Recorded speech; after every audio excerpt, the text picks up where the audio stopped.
In this instructional video, I will demonstrate the process of modifying the email address associated with your TikTok account. To commence, launch the TikTok application on your mobile device. Subsequently, navigate to the bottom right corner of your screen and tap the profile icon.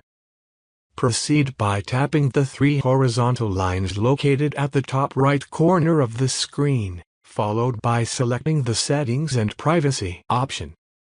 Within the Settings and Privacy menu, locate and tap the Account option. Subsequently, select Account Information and then tap Email. To initiate the email modification process, tap Change Email. Upon selecting Change Email, TikTok will transmit a verification code to your currently registered email address. Retrieve this verification code and input it into the designated field provided within the TikTok application. After successfully verifying your current email address, proceed to enter your new email address and tap Send Code. Subsequently, access your new email inbox and retrieve the verification code sent by TikTok.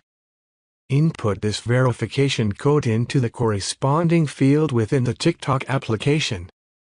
By completing these steps, you have successfully modified the email address associated with your TikTok account. Thank you for your attention.